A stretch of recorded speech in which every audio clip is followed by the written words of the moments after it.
Come on. We'll get back to that. With me tonight is Jonathan from the Guides. You go by Jonathan or John? Jonathan. Jonathan. Yep. So it was Sour Mash, Mr. Mayhem, and Six Gun Sally, Sitting Pretty were the songs that we started the show off with. So this is like, this one is a show that's been coming for a long time because you and I first discussed it at a oh wow, it was at the Hard Rock in person. Yep. Um, Yep. I think it was around Halloween 2023, somewhere around then. yeah. Early on, as our first year that we were active. It was why am I blanking on the band names? Theriaca was there, and Neverwake. Neverwake. Yep. Yeah. I can't remember. I feel like there was another band. Doesn't matter. I don't know. That feels like a long time ago, and it kind of was, but yeah, it's easy thinking back how fast that also went from a lot of other perspectives. So let's first of all get everybody a little bit of a perspective on your band Guides. The songs I'm playing tonight, I would say one is metal and one is kind of hard rock. Where would you place yourselves? So I think we're it's kind of, I don't know if I would say we're either one of those, but I think that's, in terms of the big categories, that's where we're kind of bouncing in between. We're a lot of new metal, right? For your, if you're into Chevelle and Tool and Stained and Taproot is my favorite band, and so that's our biggest influence. But we also are very influenced by post-hardcore and kind of that next wave of where rock went after nu metal. So Thursday and AFI and Finch is one of my favorite bands. So I've been telling people that we are, if Taproot and Finch kind of like formed and joined forces. Another way to put it is, I've always wanted to play a sound that, if we were in early 2000s, that we could play Ozfest or we could play Warped Tour. We kind of split that line, and we have. I think that's kind of where we're sitting right now. So our song Drain, which was our first new single that we put out in May, is much more on that nu metal, the heavier side. There's a lot more screaming and there's some weird time signatures. But production wise, it has that post-hardcore kind of rawness and to it. It's not overproduced like the octane kind of radio rock that a lot of us are that are fans of as well. So where it's kind of more on that early 2000s production style, which I think gives it that post-hardcore feel. And our latest new single that we just put out in June, Failure Defines, is just a more straightforward rock song, and I think it is more comparable to the radio rock. I don't know what to call it, but Octane or the X or whatever station you might be familiar with, but more in that Chevelle direction. But again, our production being intentionally a little bit more raw and underproduced, gives it, it gives it that early 2000s sound. So kind of depending on where you drop the needle, we're either early 2000s nu metal or 2022 to 2024 post-hardcore, somewhere in there. So you have another single coming out on July 11th. We're first of all, what is the title? 17th. July 17th. I apologize. That's okay. Where would it fall genre wise? And actually somewhere else on the spectrums. So the single coming in July 17th, it's called Just Take One. It's actually more of a ballad. It's piano driven. It's still hard. It still sounds like guides, and there's a breakdown in it, so it hits all of the spots we just talked about. But if we're kind of putting the new singles on a spectrum, it's a little bit of I guess Goldilocks and the Three Bears. So Drain, the first single, is on the heaviest side. Failure Defines is right in the middle, and Just Take One, the single that's coming in July, is more on that ballad. I think more emotional. I don't want to call it soft, but it's a different vibe for sure than the other two. Now, where do you record your stuff at? So for this latest round, for the singles that we're putting out, we had the incredible opportunity to work with sorry, we had the incredible opportunity to work with Zach Diebels. He goes by Z-Rock, but he is the guitar player for the band Simon Says. And if you are not familiar with Simon Says, they were kind of a little pre-nu metal, but they were on Hollywood Records in the early 2000s. They did 2 major label records on Hollywood, and I was a huge fan when I was a kid. They were one of the first bands that I saw when I was 12 years old, and I'm not kidding. This sounds made up because it sounds like such a fantasy, and it really is. But I was 12 years old. I had been to another show. I saw Family Values '99. So that was my first big rock show. It was Limp Bizkit and Stained, and I forget who else was on that. I think Filter was on that. But Stained blew my mind. Family Values. They quickly became my favorite band.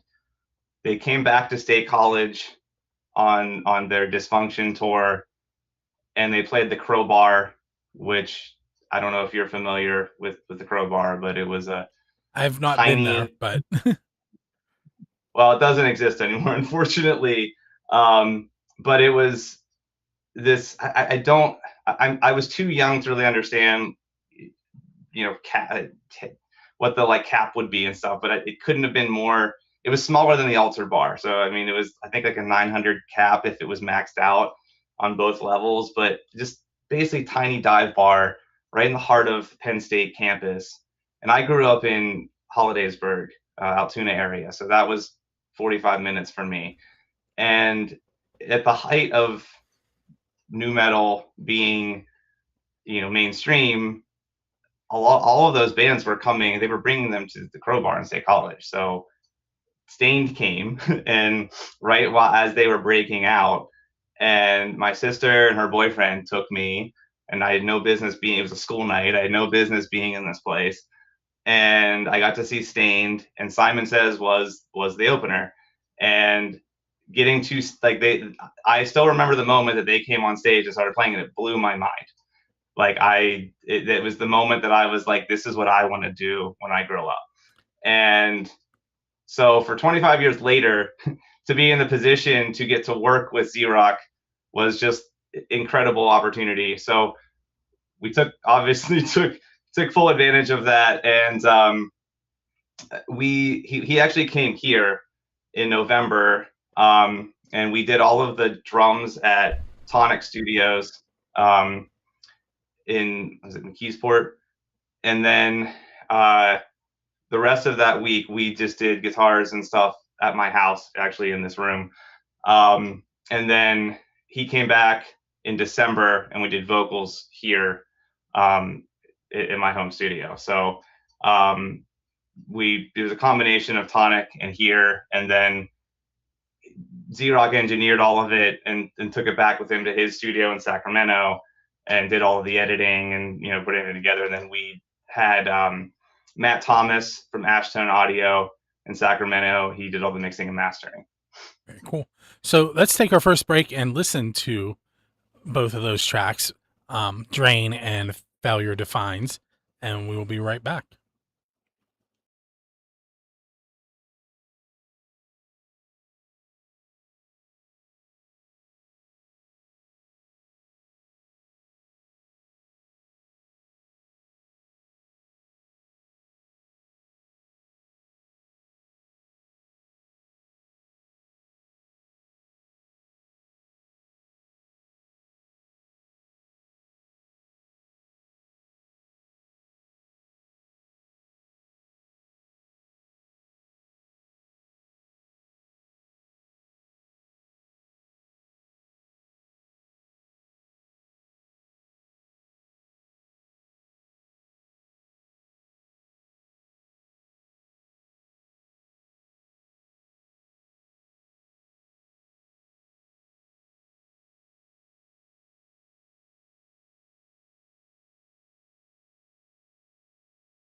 either. I was on it.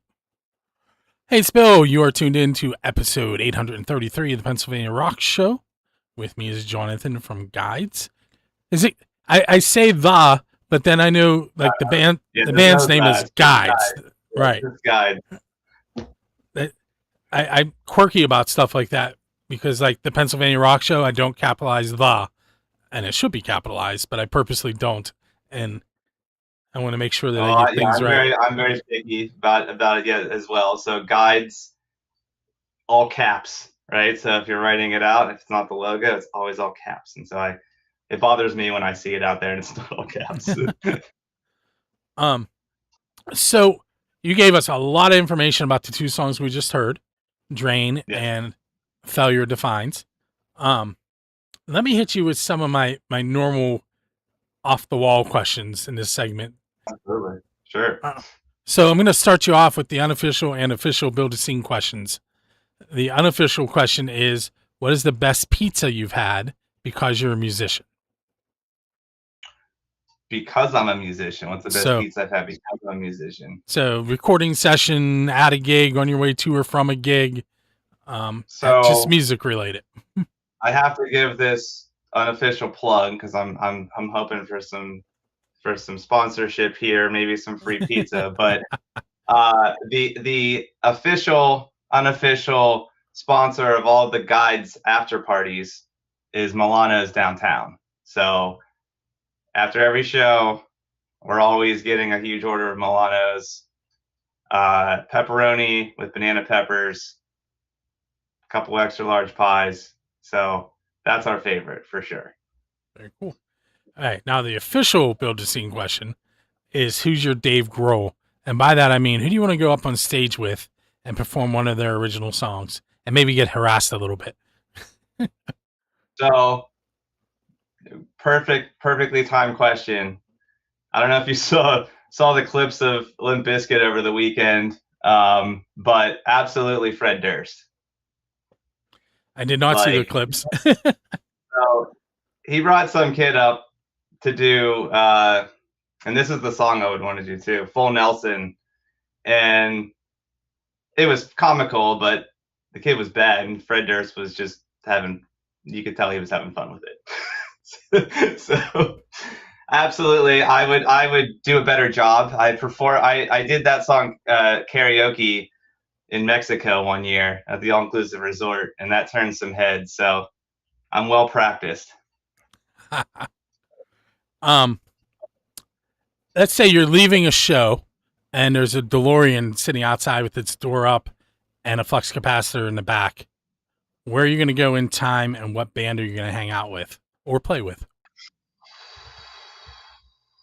Ooh. So I am like truly like a from like a child of the grunge era, right? So my taste does not go back any further than that, than the 90s. So I don't have any good like historic answer. But I would have loved, honestly, like it's kind of an obvious lame answer, but I would love to go. Actually, the band that I would love to tour with, like in their like arena days, would be Bush, because Bush was one of my first, like that was. I have an older sister who basically, I listened to all the grunge bands with her, and Alice in Chains and STP were staples, but like Bush was the first band that I latched onto and said like, this is my band, and so I didn't really get to see them though until their comeback in the 2010s. So I never got to see the original lineup. So not only just to see them, but if I could kind of drop myself into an era and be a part of something, I'd want to prime Bush. If you could sit down with a musical idol and ask them one question to get the conversation started, who would you want to sit down with, and what would be that one conversation starter that you would ask? Man, the weird, and like the I don't mean to sound like I don't like I've gotten to do this. So that's like the cool thing. Well, I don't know how to answer tell that now. tell us about that. um, I mean, I've been very fortunate in the last 3 years to like I said earlier, my favorite band is Taproot, and I've not only been on stage performing with them in the last 3 years, but just like I've gotten to just hang out with them and like in in all these different situations. So like I've just been like I've gotten kind of all gotten my questions answered. I don't know, but it's and same with Simon Says, right, and Z Rock. So it's really like for me the questions that like have been the most interesting, I guess, answers and that I've to learn about is like what was it like? What was it like to be on Hollywood Records and touring with Limp Bizkit and doing this stuff in your early 20s? Just like, getting to hear it from the person that did it and not just like through an interview, but like to have the stories told to you. Like it's a really special, I guess, kind of, if you think about sports, like if you were like getting to play on the same team as Sidney Crosby, at this point, and what you would learn just from being in the room and engaging, like it's been really cool to have those experiences and kind of mentor relationships with where I'm at. um, if let's do this one. So you're like, okay, what one? Kiss Kiss played in a bay to sharks in Australia. Metallica has played in the South or Antarctica. My friend Jazz from Jazz's Rock and Road Show, look that up, people, has played one of his original songs at the South Pole. What is a non-traditional venue that you would like to play at? Space, like I want like the moon. I don't know, like it's like absolutely somewhere in space. I think Mars is too far, but I think the moon. And I think that's like if you forget a piece of equipment, that show's going to be delayed a bit. well, I'll tell you what, it doesn't matter how far you can be 5 minutes from your house. If you forget something, it's a problem. So ask my band, anyone in my band, how about my policy on backups. Because if you don't have a backup, we're already in trouble. It doesn't matter. Like once you're at the show, you're at the show.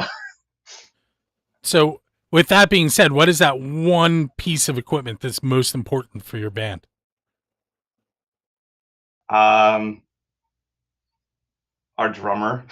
No, uh, so I mean, we're very much a live band, right? So we don't have we use tracks because we have stuff going on some of our songs that we don't have a keyboard on stage, but we don't rely on much in terms of assistance. So if we don't have either of our guitars or our drums, uh, we're in trouble. We don't really have any way to kind of reorient our show to get by without a main instrument. So they're all important. Again, I make everyone carry backups no matter where we go because we we don't really want to be without anything. We've learned that over the years. I joke about the drummer because we did go to a festival last year, and I won't name names, but uh, we were promised a back line on the stage we were on, and we get there and find out that there was no drum kit there. And it was the one time that was not it was uncharacteristic of us, but yeah, it was almost they found a drum kit, but it was almost Yeah. Okay. So we're gonna take our second break. I went a theme in this segment. We're gonna hear from Three Leagues to Rome and Medusa's Disco, and the tracks are Blood in the Water and Blood and Honey. And we'll be right back.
It's Bill. We're back for segment number 3 of the Pennsylvania Rock Show featuring Jonathan from the band Guides.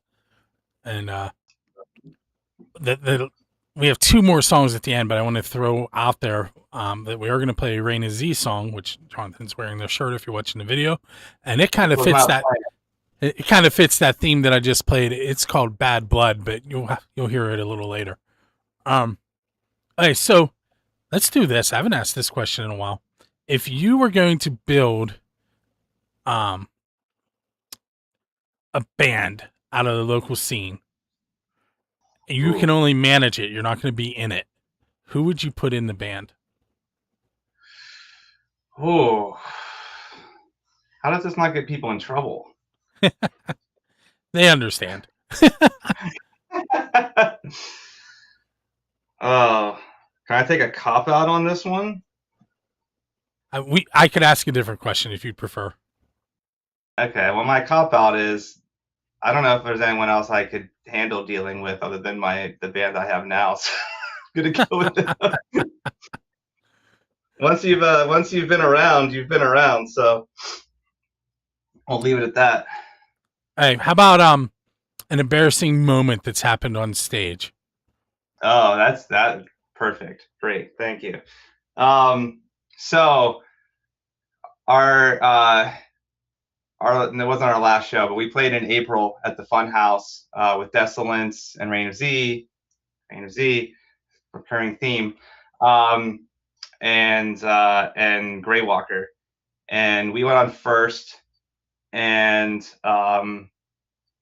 we were all fired up, because we haven't played in a while, and we were like well into like our push cup songs coming and the plan being in place, so we're just kind of happy to be there. And I was wearing some experimental pants from Amazon on stage as part of my wardrobe, and I did what I always do. I jumped off stage. I got in the crowd trying to start a mosh pit and get people going. And when I went back on stage, I did the big step up, and the whole middle of the crotch of my pants just ripped. And I felt it happen, luckily. And not one was going to see anything, that shouldn't be seen, but my immediate instinct was, oh no, the pictures. So I just turned. So I just my back was to Tim, but I ran off stage to change after the song because we had like a natural break for tuning or whatever. But then the band had no idea what happened, so they didn't know why I ran off stage. So everyone was assuming the worst, right? So like the feedback that got back to me, and I did come back after I changed and explain what happened on stage. But the feedback I got to me was, thank God you explained it, because we all assumed that you crapped your pants. I mean, that would be a bad story too. Yeah, I will. I'm grateful it was just a wardrobe malfunction. And again, backups. I didn't put these pants back on, but I literally had the same pair of pants in my wardrobe bag as a backup if I would have wanted to go that direction. But I played it safe, went with something that wouldn't rip the rest of the set, and we made it. We made it through. It's good. So I did tell you that we were going to take a look at your website. We're going to do that right now. Okay, so I know when we did this before we started that there was something that you want to mention to everybody that will be there soon. Yeah, so I did not. The new song "Failure Defines" does not have a place here yet. You won't see it on here, but it's everywhere else. So if you're looking for "Failure Defines," do not go to the website, but anywhere else that you would stream, you will find it. There's also a music video coming for "Failure Defines" in July. We're got to do a couple more, get more shots this week, and then that will be on its way. A lot of fun with that. While I'm sitting on the upcoming dates, do you want to go over those? Yeah, so in a little less than 2 weeks now, but July 11th, we're in Erie, PA for the first time at Centennial Hall, and we're playing with a band from the Michigan area, See This Through, who's been kind of touring around regionally, and a couple Erie bands, my Cogonaut, and I'm sorry, they just added another one today. I don't remember the fourth one. My apologies. Oh, it's Stellar Modus is the fourth one. And then a week after that, so about 3 weeks from now, July 18th, we're back in Pittsburgh at the Mr. Roboto project, and that's our Roboto debut.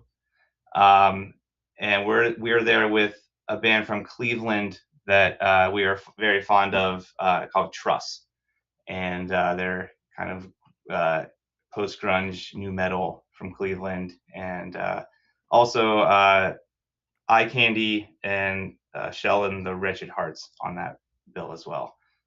So ticket links in our Linktree bio. Also can hit them on the website here. Bands in town, but anything you know about the shows, find on the site. Also have merch available online. Our full. Actually, I need to get the hoodies on there. So again, another reminder for myself. You're making more work for me tonight.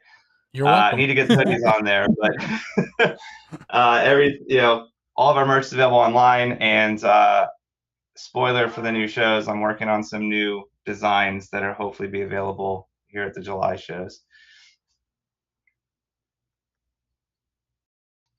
And then contact information there and places to follow you. And if you're not looking at the video, so you weren't watching, you're just listening, it is guidesmusic.com. Make sure you go check that out. Order some merch, head to some shows, get some music. So if you kind of answered one of the questions I was going to ask you earlier on, you told us when you realized that you wanted to be a musician. Oh yeah. Yeah. What the dream job? Is that the question? The question is when did you realize you wanted to be on stage? Oh, and yeah. So I've it was literally since that moment.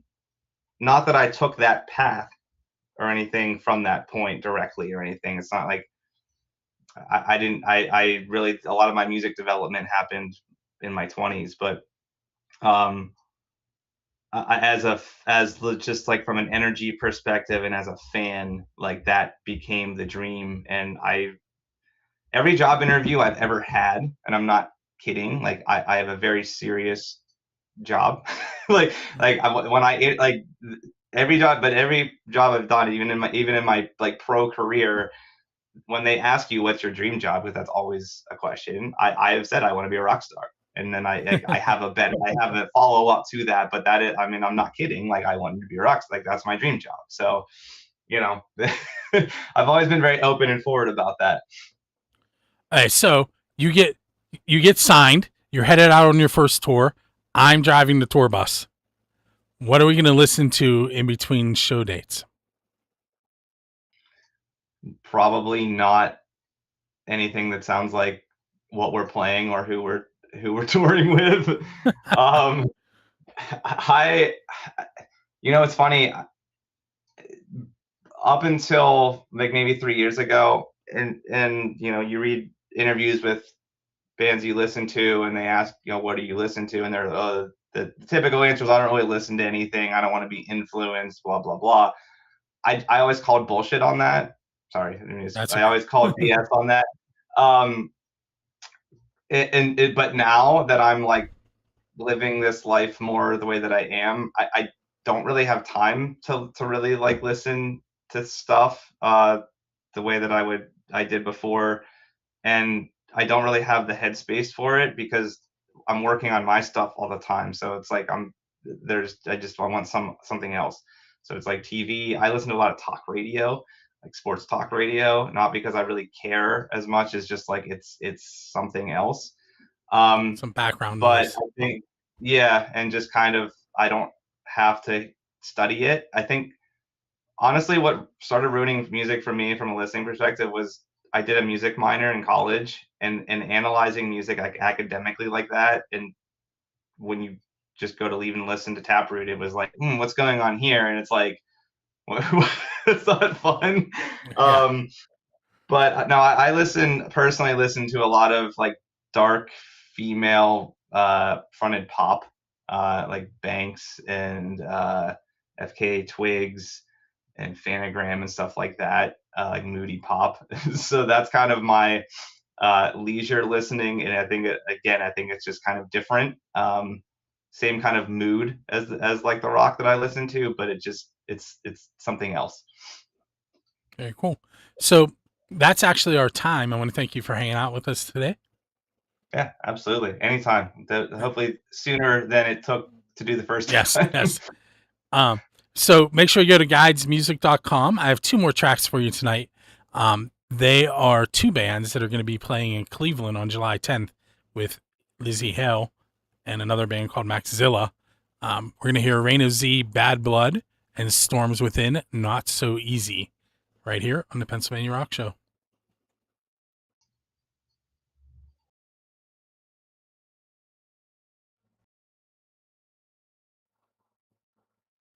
We've reached the end of the show, which means it's time for me to spin the wheel and find out who Dressy Entertainment is giving 2 tickets to see Metal Church to. We had 2 people sign up, Keith Laydig and Justin Todd. I entered both their names a bunch of times. I'm not going to shuffle this time. It's every other one on the wheel. So again, that's Metal Church with Heathen, All Sinners, and Executionist on Thursday, July 23rd, 5:30 p.m. doors, 7 p.m. show. It's at the Craft House. It is a minors allowed show as long as they're there with a parent or guardian. If you're not familiar with how this works, you just go to musicfromthe412.com/contest, click on the show that you're interested in attempting to win tickets to, and follow the directions. It'll ask you for your email address and your name. We use that information just to send you the tickets. Once the contest is ended, we delete that information and use it for nothing else. So now I'm going to spin the wheel, and we're going to find out if it's Keith or Todd headed to see Metal Church.